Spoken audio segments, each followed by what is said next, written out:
начало, Янче, моля да не се прибирай там. Ще ви помоля за малко емпатия. Аз идвам от едно място, където всички сме общност и сме приятели, се подкрепяме и не случват нещата малко в дискусия, сме си заедно. Заповядай при мен, Вени, и те ще помоля да седнеш при мен. И моля, заповядайте, който желая да седне при нас, да се поговорим малко за това как правилно съзнати граждани и как изобщо пораства ново поколение граждани и нов тип граждани. Моля ви, заповядайте. Заповядайте, има доста месец, като гледам. Да, мерси. Добре, ви си вебинарито. Разбирам, заповядайте. Седнете при нас. Заповядайте. Там един малък човек виждам, той ще ни е много комфортен на сцена, ако иска да дойде. Заповядай малко. Така, това, за което ще си говорим днес, е демократичното образование. Някой чува ли изобщо за демократично образование и какво е това? Що е то? Да. Какво сте чували за демократичното образование? Това е образователна система, която оставя детето да води и да бъде двигател на това, което се случва. То да избира какво ще учи, кога, каква степен, какво. Точно така. Демократичното образование е образователна система, при която детето е в центъра на самия процес и то води. Така. Аз ще ви върна малко назад. За целите на образованието. Откъде изобщо възниква образованието, каква е неговата цел и защо ходим на училище аджба? Така, от възникването на образованието само по себе си, въпросните цели са се сменили няколко брои пъти, от създаване на войници, през създаване на духовно общество, през създаване на работници, което е и ситуацията към настоящия момент. Големият проблем, който идва с това, е какви са хората, които ни трябват от утре. Когато нашите деца пораснат, какви хора искаме да има. Това, което виждаме в момента в нашето общество и в света към настоящия момент, са супер динамични проблеми и промени, които се случват със все по-голяма скорост.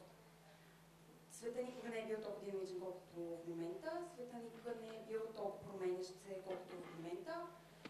И проблемите, които седат пред нас, никой преди това не ги е посрещал. Никой не е бил изправен пред екологичната криза, пред която ние сме изправени, никой не е бил изправен пред пренаселването на планетата и така нататък. Добре, какви хора в такъв случай ни трябват в бъдеще, за да решават тези проблеми? Предполагам, всички се сещаме, че традиционният работник, който е научен да слуша команди и да изпълнява коректно зададени задачи, не е човека, който ще измисли решението на този тип проблеми. Така. За целите на образованието, какви според вас трябва да са учениците на бъдещето? Какви трябва да са гражданите на бъдещето за обществото, което мечтаем? Аз виждам така едно утвърдително кимане. Трябва да могат да осъзнаят кое е това, което обичат и което е някакъв вид талант или сила в тях. Това е безкрайно важно за децата от малка възраст. Аз имах шанса да се случи. Това е един много щастлив човек, значи. Действително в момента, в който открием нашата страст, нашия талант, ние всъщност можем да разкрием пълния си потенциал. Точно така.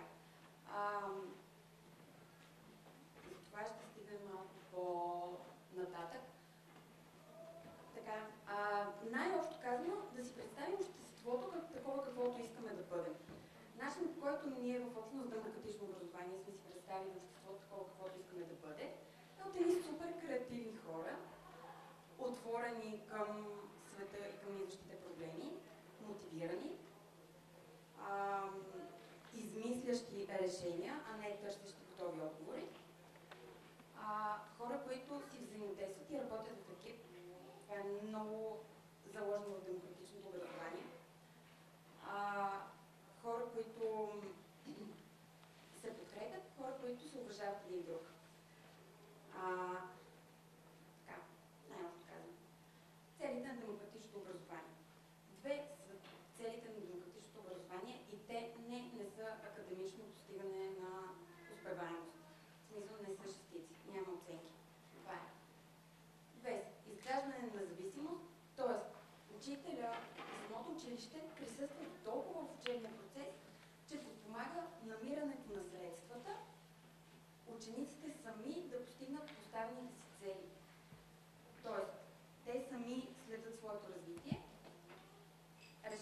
какво искат да постигнат за дадена учебна година и техните ментори, техните учители им помагат сами да преоткрият това знание и да постигнат целите си сами. Най-ценното нещо, което им даваме по този начин е, може би, и най-монетарно възвръщаемото в бъдеще умение. Това е умението за знание, умението за учене. Това е ти винаги, независимо от ситуацията, да можеш сам да постигнеш обучителните си цели. Да можеш да извлечеш това, което имаш нужда. Така. Втората цел е да учи на зачитане на човешкото достоинство и права. Начинът, по който го постигаме, е като за базова основа на правилата в самото училище се взима Декларацията за правата на човека. Това са нещата, които се спазват. От там нататък всичко е свобода. Свобода, начин на употреба. Така. За човек, който е израснал в традиционен тип училище и система и традиционно възпитание, свободата е нещо, което в момента, в който го получим, буди една такава жива паника в нас. Изведнъж никой не ни казва какво да правим, не знаем какво искаме от света, не знаем как да го направим и си търсиме някой да ни каже. И затова вече някой ни е виновен за нещо. Примерно, държавата нещо не е направила, мен в общината не ни казаха и винаги си имаме оправдания, които излизат извън нас. В момента, в който на децата позволим тази свобода още от ранна възраст, те сами да взимат решения, те сами да виждат последствията от тези решения, в тях се изгражда едно първо чувство за самоосъзнатост, за самопознание, нещо, което е безкрайно ценно да имате, когато пораснете вече изградено, а не да първа да се сещате, че това нещо трябва да го свършите. И освен това, са хора, които знаят, че те са отговорни за случването на собствения си живот. Много ценно нещо е, че демократичното образование учи на това да си носиш собствената раница. Тоест, да поемаш отговорност за нещата, които касаят теб и касаят другите. Така. Начинът на вземане на решения в едно демократично училище. Решенията се взимат заедно, в екип, от всички. Взимат се на база на общо събрание, в което участват както учителите, така и учениците. В зависимост от формата на училището, участват и родители. Това, на което учим децата по този начин, е първо, че те винаги могат да повлияят ситуацията около себе си.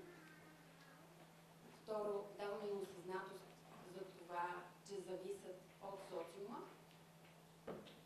Даваме им познание как да съществуват в общество хармонично. И им даваме право да изразят себе си по начин, който е толкова свободен, че много хора ги стряска. Защото имаме деца, които спокойно казват, ето това правило, мен ми харесва и аз смятам, че е глупаво и нямаме нужда от него. Те имат пълното право да канцелират това правило, да го подложат на гласуване, то да бъде отменено и повече да не го спазват. В момента, в който се съберат достатъчно гласове за това. Също така, най-ценното нещо е, че те могат да си въведат правило.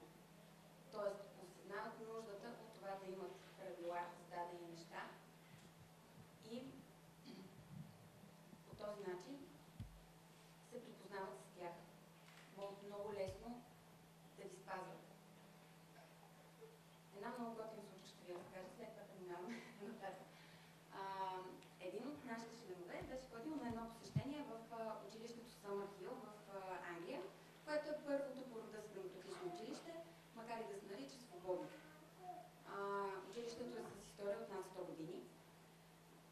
Нещо, което той каза, най-много ме впечатли факта, че това е мястото с най-много правила, които съм виждал.